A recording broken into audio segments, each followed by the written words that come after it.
दुआ, प्रार्थना, भक्ति, पूजा सब बेकार है अगर तुम्हारे जहन में आज भी भ्रष्टाचार है। सुनते वही हैं जिसमें उनकी अपनी भलाई हो और कहते वही हैं जिसमें उनकी अपनी कमाई हो।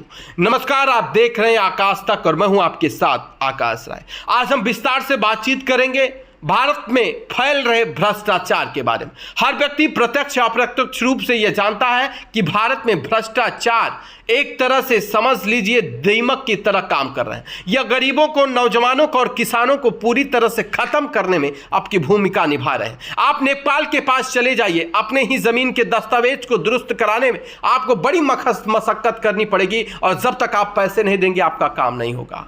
आप चले जाइए पासपोर्ट बनवाने के लिए, आपका पासपोर्ट का वेरिफिकेशन करवाना हो, आपकी रिपोर्ट तब तक नहीं लगेगी जब तक आप पैसे नहीं दे देते हैं। आप चले जाइए ड्राइविंग लाइसेंस बनवाने के लिए, आपके जो लीगल चार्ज होंगे उससे अलग चार्ज आपको दलालों को देने पड़ेंगे, तब जाकर आपके लाइसेंस आसानी से बनेंगे।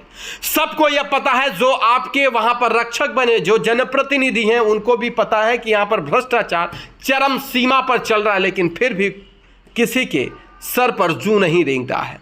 सरकार भ्रष्टाचार के खिलाफ भले ही कितने अभियान चला ले, लेकिन इसे जड़ से खत्म कर पाना, मैं पूरे विश्वास के साथ इस बात से कह सकता हूं कि मुमकिन नहीं, पूरी तरह से नामुमकिन है।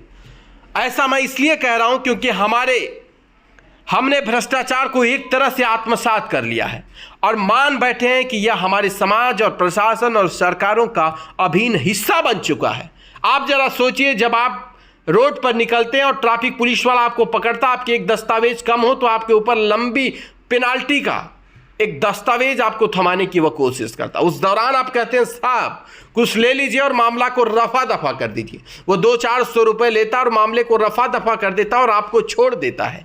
भ्रष्टाचारी सिर्फ वो पुलिस अफसर, ट्रैफिक वाला नहीं है, आप भी उतने ही भ्रष्टाचारी हैं। अगर आप उसे देते हैं तो आप कहीं ना कहीं इन सारी चीज़ों को बढ़ावा देते हैं। जब आप हेलमेट नहीं लगाते हैं, वो आपको पकड़ता है और आपको फाइन लगाता है, तो भी आप पैसे देकर बचने की कोशिश करते हैं। लेकिन जरा सोचिए, आपके साथ कोई दुर्घटनाएं हो जाए तो क्या आपका जान बच सकता है? अब खैर चलिए, केंद्र सरकार ने इस साल कितने अधिकारियों के ऊपर एक्शन लिया, इस पर हम बातचीत कर लेते हैं। इस साल 5वीं बार सख्त कदम उठाते हुए केंद्र सरकार ने 21 और आयकर अधिकारियों को नौकरी से छुट्टी कर दी है। इससे यह साफ हो गया है कि भ्रष्ट अफसरों की अब खैर नहीं है। खैर, यह बात सरकार कर रही है। सरकारी विभागों को भ्रष्टाचार मुक्त बनाने की जो कवायद है, अब तक के 85 अधिकारियों की सेवा खत्म की जा चुकी है, जिनमें 64 अधिकारी कर विभाग के हैं। ये सारे अधिकारी वे हैं जिनके खिलाफ घूसखोरी, जबरिया वसूली, पद के दुरुपयोग, आय से अधिक संपत्ति अर्जित कर लेने सहित भ्रष्टाचार के दूसरे संगीन मामले दर्ज हैं। जरा सोचिए, क्या यह कोई पहला मामला है? हमारे देश में ऐसे तमाम बड़े बड़े पदों पर बैठे आला कमान के अधिकारी हैं जिनकी जितनी इनकम है उसकी 100 गुनी ज्यादा उनकी संपत्ति है। यह सब कुछ कहां से आया, सबको पता है। यूं तो सरकार को शायद ही कोई ऐसा महकमा होगा जहां भ्रष्टाचार ना हो, लेकिन अगर कर विभाग में भ्रष्टाचार सीधे सीधे आम लोगों से जुड़े हैं और कर संग्रह का जिम्मा संभालने वाले अधिकारियों की कद भ्रष्टाचार लोगों को धमकाते हुए लूटते हैं, यह किसी से छिपा नहीं है। खास तौर पर से कारोबार करने वाले व्यापारी आयकर विभाग की लूट से आतंकित रहते हैं।